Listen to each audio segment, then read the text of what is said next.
Okay, week 5 is upon us. It's the last week before the transfer window. It's Derby week. It's Derby day. I've got Pussy Hunter Stu Gray and I've got Six Shot Entrepreneur Doug Warren with me. How are you both doing? I'm very well. I'm good.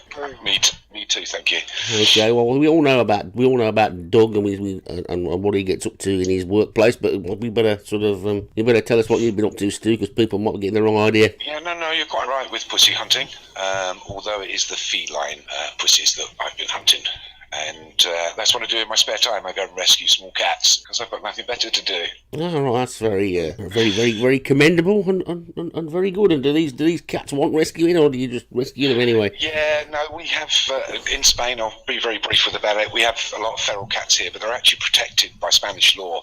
So you can't have like the cat catchers coming around, taking them away, and put them down or whatever it is. Mm-hmm. So yeah, when the little kittens get born, we go around and neuter the older cats and all that kind of stuff. And then when the little kittens get born, we try and find homes for them. Oh, that's very good. Very well done. Well, I haven't heard much of your cat this year, Doug. Your cat used to jump in on the old review shows and stuff, didn't he? Is he still going all right? Yeah, he's good. He's hanging around the house somewhere. He's waiting for his mate to rock up. All right, that's good. Hi, and welcome to this week's Hot Horses.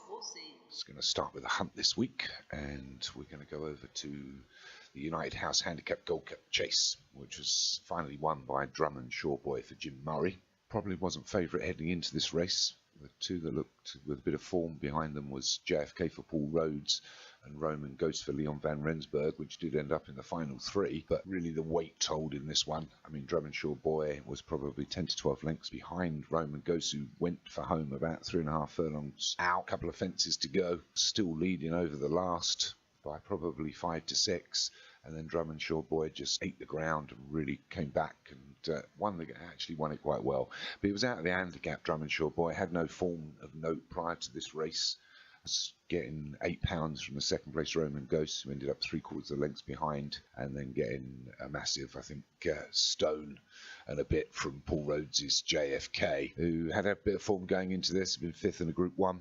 Won its maiden. The weight really told in this ground here, and ended up being a further 4 lengths behind. So Drummond Shawboy winning out of the handicap. One to watch when you see the top boys obviously have something that's slightly lower rated than normal. They can nip in and steal a good win.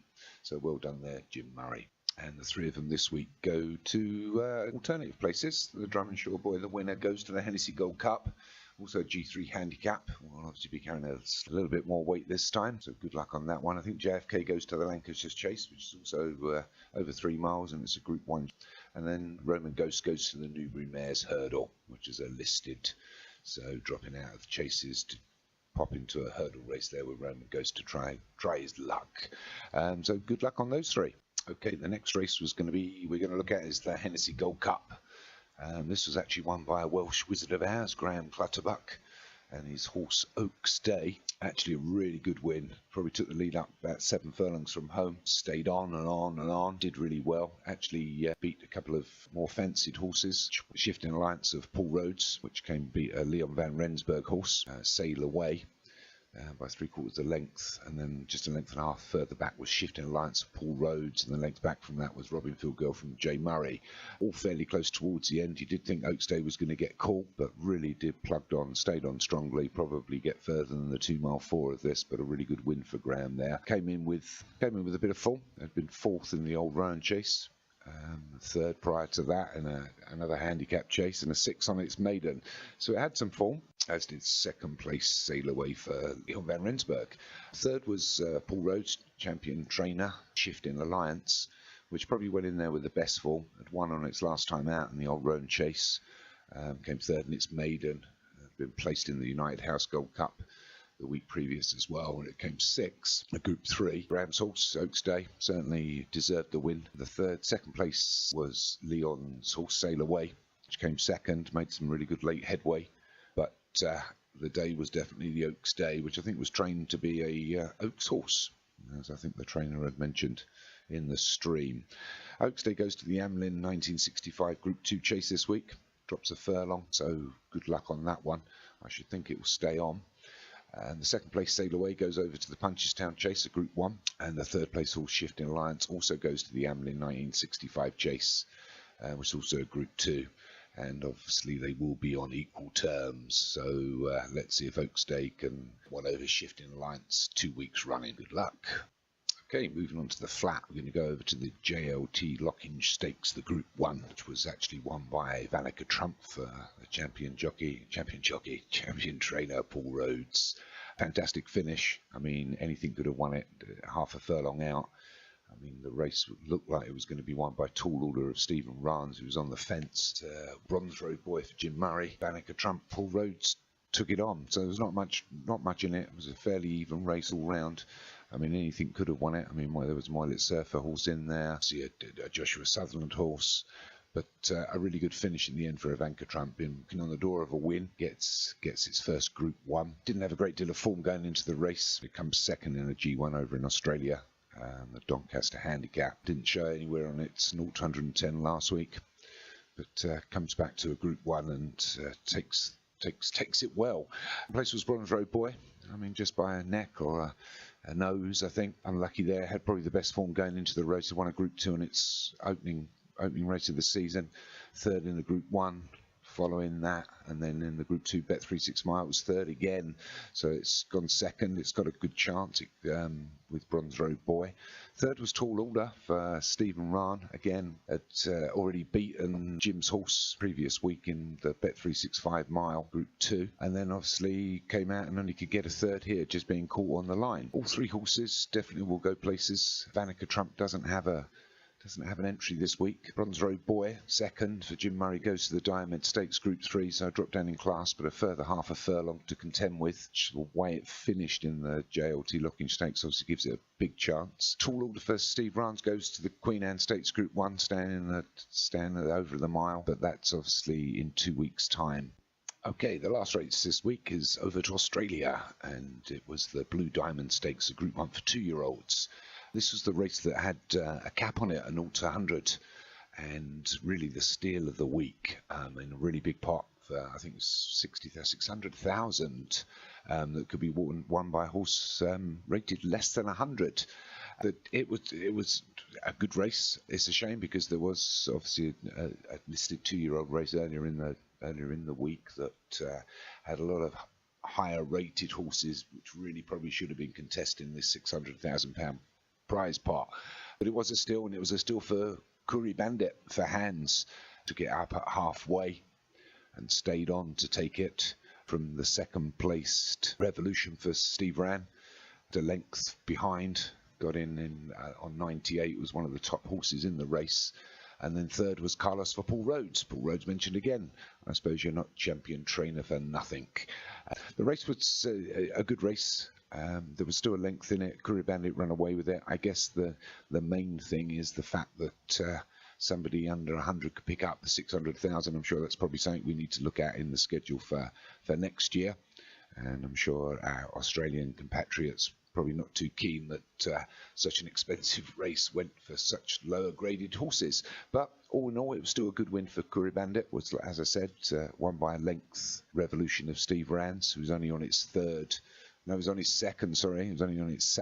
start, where in its maiden it had come fifth.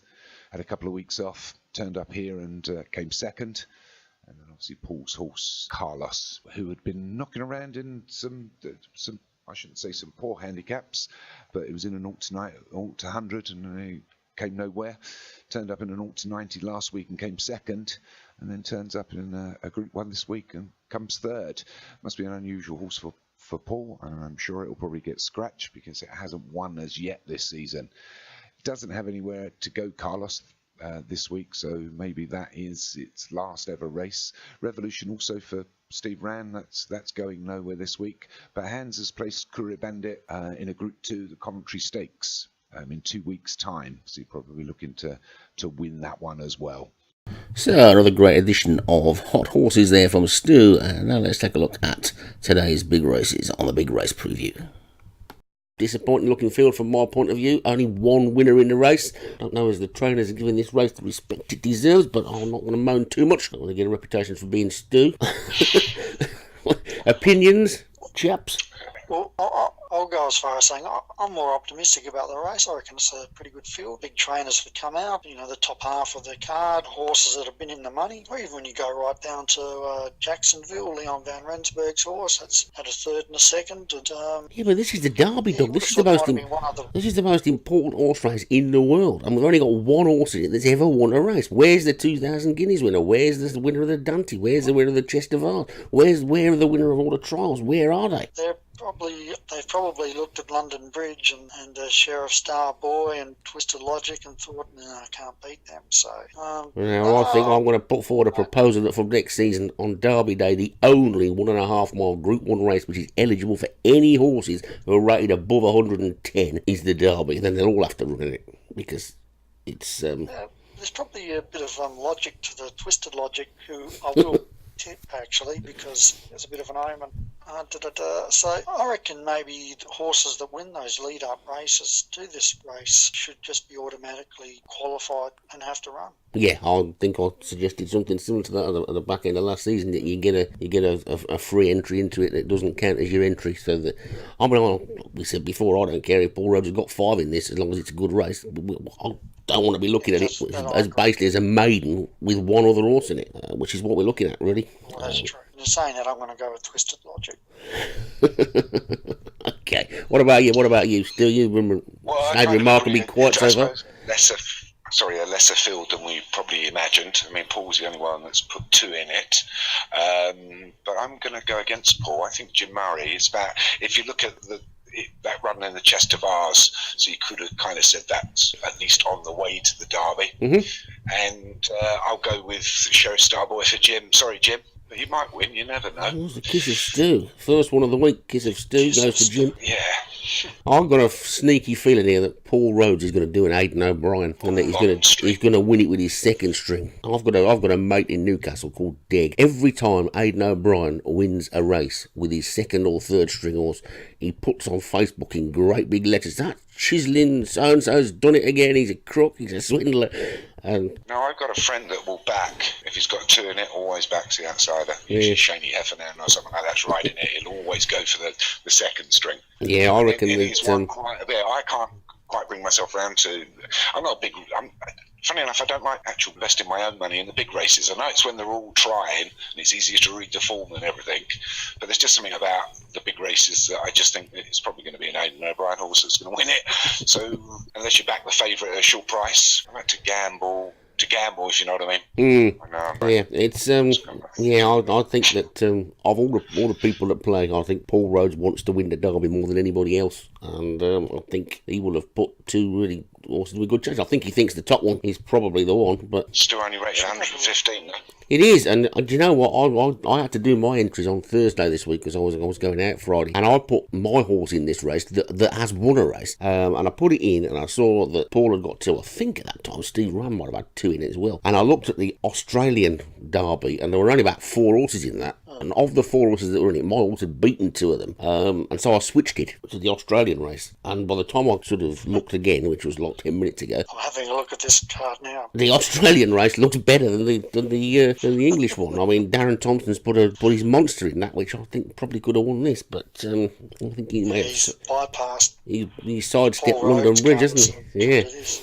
So I think It's that's interesting because Paul Rhodes has put a horse in the AJC Derby, Jackie Chan, that it's won its only start. So interesting. It's almost like he put his second horse that you've picked out in the English Derby. Looks like that's his third string. Jackie Chan would be his second. So yeah, I think it does, doesn't playing the it? game well here, Paul. So, but you're right, Darren Thompson. He's playing his cards. I reckon he's going for a Derby win that's going to be a bit easier to get. Yeah, so I think we ought to maybe have a little rethink about that next season, because I would have preferred to have seen those horses that are in that Australian race in this one, and we have the Australian race next week, or last week. Yeah, well, I think if we went with that, what we mentioned a bit earlier, that if your horse wins one of these lead-up races, the English Derby, they've got to be in the English Derby. I think that's a fair call. So if that had happened, there's probably a good chance that Darren Thompson's horse, which is rated 117, probably have to run in it. Yeah, I don't think you can make them run in it, but I think you could say that has got a free entry in it, and you can still pick another one if you want. So you could end up, if if one trainer won all the trials, he could end up with 4 horses in the race. But so what? There's 3 other races he can't win. Fair enough. Yeah. So we just need, I think, there's a danger that we just got so many Group 1 races at the moment that they're not really mattering what they are. It's just the fact that it's another Group 1 I've won. It's not the fact that it is this race, it's that race. It's do you know what I mean? The big races haven't got the prestige they should have because there's another Group 1 they could win. I'm not sure if horses always handle Epsom so well as in real life. I don't know with the race kit. I don't know if Epsom's got that kind of feel to it where a lot of horses don't particularly go well at Epsom. No, but they go well elsewhere. Having said that, you don't really know, do you? Because the race kit courses don't run the same as the courses in the game. Because quite a lot of them are not even the same because they've been edited or remade or redone. You don't know. It's just I think you just got to find a way of making these big races stand out more. And we shouldn't be in a situation that we've got this week where there is a better 1.5 race than this one somewhere else. Bloody Australians. Yeah, I know. Come on here, boy. taking the world over. Australians know there's only one Derby. Brown Derby, the restaurant. There's 2 of them. There's the VRC and the AJC. Anyway, so we've sort of sorted that out. So the Kiss of Stu has gone to Sherry Starboy. What are we going to call you, Doug? You'll have to have something. If Stu's having the Kiss of Stu, you'll have to have the something. We'll have to think of one. But what have you gone for? Plastic. Stephen Ransford's Twisted Logic. Twisted Logic, yeah. And I'll just sort of chuck my toys out the pram and want Bond Street to win. So I want one of the rags to win, so that we can see what a rubbish field it is. Okay. So, ladies next. We probably should have done ladies first, but smaller field for the Oaks, but possibly a better one. What do you think? Yeah, I was a little bit disappointed with the field size, but now looking at it, your top 4 horses seem like they're pretty good. You know, the 107 is the lowest one, up to 102 at 115. So, come on then, who's going to be the first one to give a tip? What are you going to do then, Doug? Got a horse in it? No, none of yous have. Okay, well, I like Colour of Money for Joshua. I think both Stephen Ryan and Paul Rhodes' horse, and they're not... I don't think they're going to make it. They both stay over 10 furlongs. There's been their better distances. So I don't think they're going to stay. And I think Colour of Money will be, knowing Joshua for this year, he would have aimed for a Derby horse, and I think this is it. Right, okay. Well, I'm going to go with Paul Rhodes. Derby horse, sorry, the Oaks horse. We knew what you meant. I know. I'm going to stick with my normal thing of don't oppose unbeaten horses. There are 2 unbeaten horses in a race, so if it was a real race, I wouldn't be having a bet. But as it's won twice, I'm going to go for Paul Rhodes again, and We Built This City, which I think is my tip. I could have sang that if I'd done the comms. Well, if they haven't gone through, you might still have to. Oh, okay. No, I'm not doing the flat all you always know that. But you can do the classy races. Don't worry, we can edit you in if necessary, as it passes the line. We have the technology. I'm going to see or if Leon wins, I can sing that as well. Yeah, there's probably a song for most of these. I don't know about, pardon the interruption. Gay Belgrade. Yeah, there's bound to be. That was it. Yeah, so that's the Oaks then. So we got the what else have we got? We've got the Coronation Cup, haven't we? Which is the one for the older horses, and that's got a more healthy looking field with lots of good winners in there. 1, 2, 3, 4, 5, 6 winners in that race, which is pretty good. It's quite bizarre, really, because in real life the Coronation Cup normally gets a really disappointing field, and the Derby and Oaks get good ones, and we've gone the other way. So what do we like to look of there? Go on, Doug, there you go. I'll just go Jim Murray, Jetstar Boy. Jetstar Boy. Okay, straight in. Jetstar. Yeah, he's straight in with that one, wasn't he? Yeah, no, he was. Well, I haven't destroyed either Stephen or Paul yet, so here's your turn.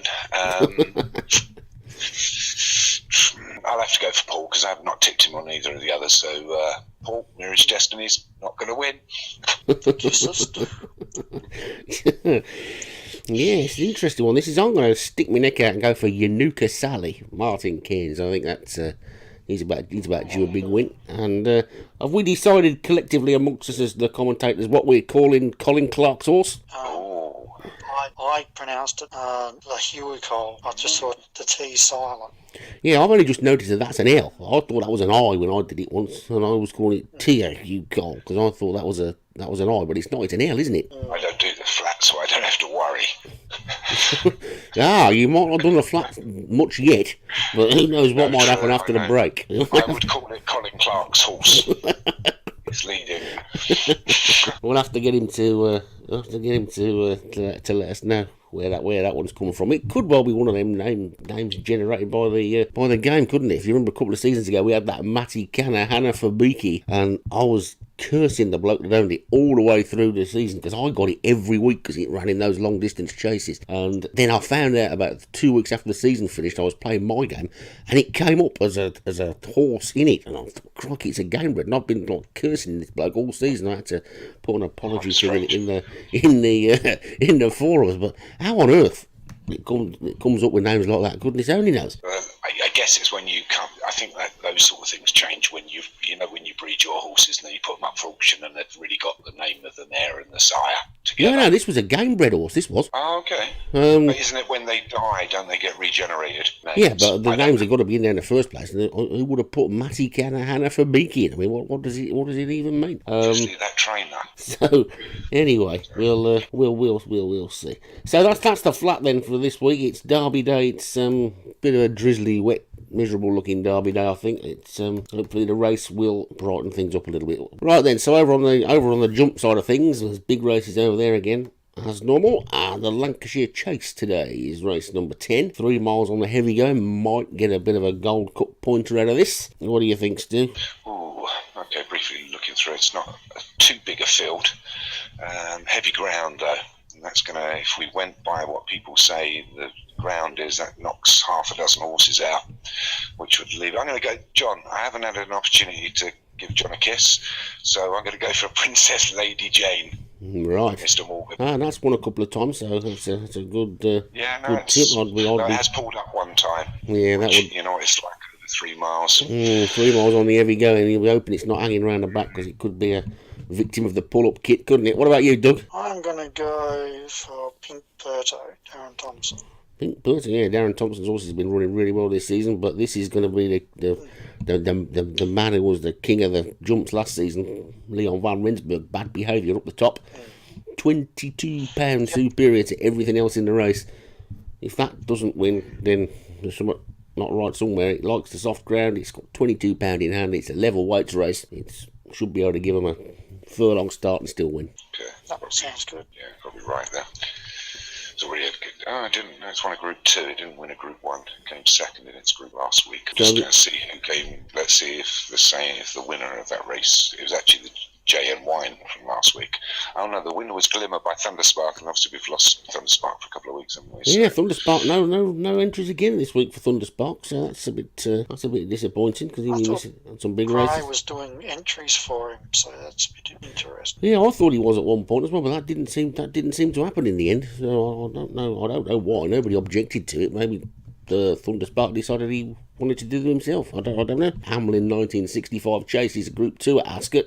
2 miles and 3 furlongs, quite a few chases this week, over 2.5 miles that are not handicapped, so there's a surprisingly big field in this, really, because there's plenty of options, a lot of these. What do you think, Doug?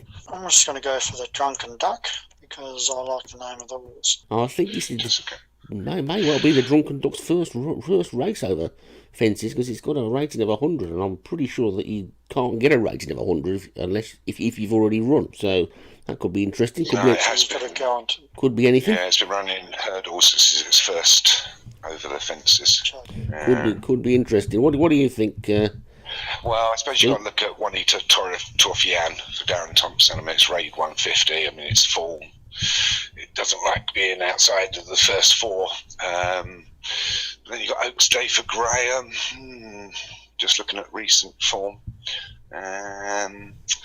Now I'm going to go for Torfian. Juanita Torfian for Darren Thompson. I think it's probably the class horse of the race. Yeah, that looks a pretty sensible call. I'm going to keep saying Darren Thompson's horse is running really well. I was pretty impressed with the way that Oaks Day won the Mackerson last week. So I think that one could well follow up, because Juanita Torfan apparently likes it firm, and it's not very firm. So that could be the difference. Could be the difference. Yeah, but it's a furlong shorter than the Mackerson, isn't it? Mackerson's over 2 mile 4. It is. And that was a handicap. That's why I think Oaks Day. It was a handicap. It probably was well in on the weight, I think, in the Mackerson. Well, Well, I think I all don't weights. think you can suggest that the handicapper's horse was well in. That's a controversial statement there, Mr. Gray. Say no more. No, not at all. It's a very question a handicap of me. Okay, so it's Juanita Torfian for you then. It's the Drunken Duck for Doug and Oakstone for me. Sounds Okay. good. Good calls. And that's about it for today, I think. We'll see everybody tomorrow. It's the Hennessy Gold Cup tomorrow, where the flat takes the back seat tomorrow for the really biggest race tomorrow. Is the Hennessy Gold Cup. Have you got the call for that one, Martin? I have indeed. It's one of my favourite races. We'll be having a little beef about it again, Sam. I think a little beef about everything these days. But it's still going to be a really exciting race. People are allowed to put 2 in it, and there's a good big field. And I'm looking forward to seeing it later on. So that'll be good. Goodbye from him. Yep. And we'll see everybody tomorrow.